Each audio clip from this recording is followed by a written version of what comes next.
వ్యక్తి అనుమానాస్పదంగా తిరుగుతా ఉన్నాడు అక్కడ. అతని చేతిలో 3 బ్యాగులు ఉన్నాయని చెప్పేసి మాకు వచ్చినట్టు సమాచారం.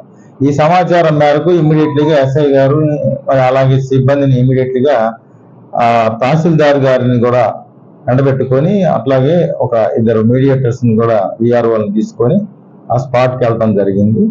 అక్కడ రైల్వే స్టేషన్ ముందు అనుమానాస్పదంగా తిరుగుతున్నటువంటి వ్యక్తిని పోలీసు వారి యొక్క జీవును చూసి అతను పారిపోవడానికి ప్రయత్నం చేస్తే మా పోలీసు వారి సహాయంతో అతన్ని అదుపులోకి తీసుకొని విచారిస్తే అతని పేరు షేక్ కైఫ్ అని చెప్పేసి, అతను పెరంబూరు చెన్నై తమిళనాడు అని చెప్పి తెలిసింది.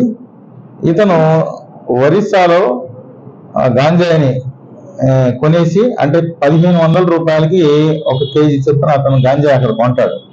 కొనేసి ఇక్కడ అతను తమిళనాడు ఆ చుట్టుపక్కల ఏరియాల్లో వాళ్ళ పెరంబూరు ఆ చుట్టుపక్కల ఏరియాల్లో చెన్నైలో కూడా అతను ఆ యొక్క గాంజాని ఒక్కొక్క కేజీని 12,000 నుంచి 15,000 వరకు అంటే కదా 12,000 మినిమం చొప్పున అతను అమ్మేస్తాడనమాట. సో అతను ఇది హ్యాబిచువల్ గా అతను ఎక్కువ మొత్తంలో ఈజీగా మనీ సంపాదించాలనే ఉద్దేశంతో ఈ విధంగా చేస్తున్నాడని చెప్పేసి మనకు సమాచారం. నేను వచ్చిన సమాచారం ఏంటంటే ఇతను ఒరిస్సా నుంచి బయలుదేరి మనకి విజయవాడలో దిగాడు. విజయవాడలో మళ్ళీ ఎక్కేసి విజయవాడలో మనకి కృష్ణా ఎక్స్ప్రెస్ ని విజయవాడలో ఎక్కేసి అతను మళ్ళీ వస్తూ యాక్చువల్ గా అతను గూడూరులో దిగాల.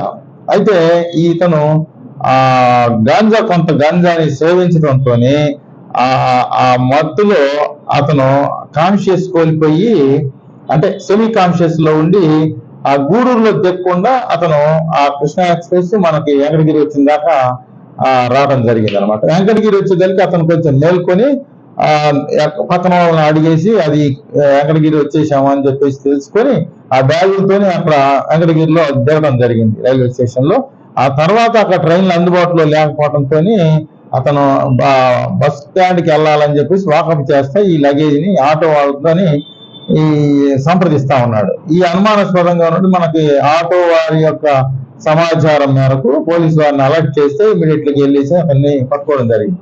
అతను ఏంటంటే ఇక్కడి నుంచి మళ్ళీ తిరుపతి వెళ్ళి తిరుపతి నుంచి మళ్ళీ చెన్నై వెళ్ళాలనేది ప్లాన్ చేసుకున్నాడు అనమాట. అంటే బై మిస్టేక్ ఇక్కడ దిగాడు కాబట్టి ఆ విధంగా వెళ్ళటం జరిగింది. అతని పూర్తి పేరు షేక్ కైఫ్ అండి. అతనికి ఏజ్ వచ్చేసి 19 సంవత్సరాల 4 నెలలు ఏజ్ ఉంది.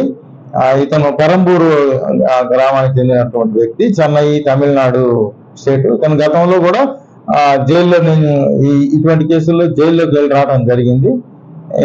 మా యొక్క ఎస్పీ గారు మా డీజీపీ గారు ప్రత్యేకమైనటువంటి శ్రద్ధ దీని మీద పెట్టడంతో మా ఎస్పీ గారు సూచనల మేరకు అలాగే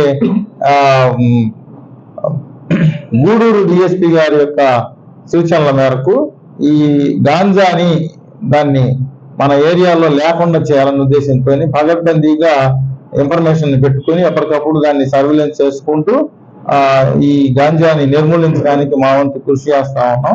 అయితే నిన్న జరిగిన దాంట్లో ఎస్ఐ గారు సిబ్బంది బాగా యాక్టివ్ గా ఈ వర్క్ చేయడం జరిగింది. వాళ్ళని ప్రత్యేకంగా సిబ్బందిని ఎస్ఐ గారిని కూడా ప్రత్యేక అభినందనలు కూడా తెలియజేశారు ఎస్పీ గారు.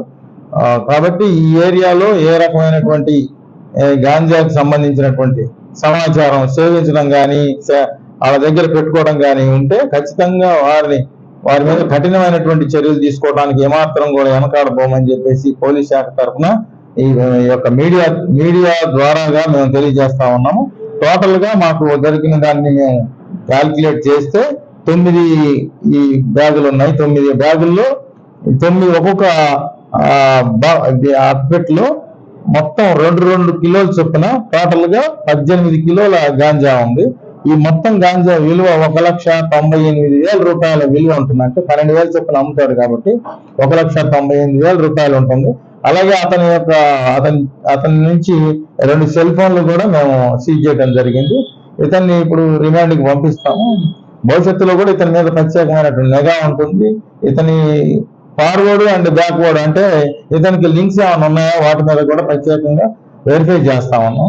తప్పకుండా వాటిని కూడా మేము కూకటి వేళ్లతోని ఈ మన ఏరియాలో ఈ గాంజాని లేకుండా చేయడానికి మా వంతు పోలీస్ శాఖ తరఫున మా వంతు కృషి చేస్తా ఉంటాం.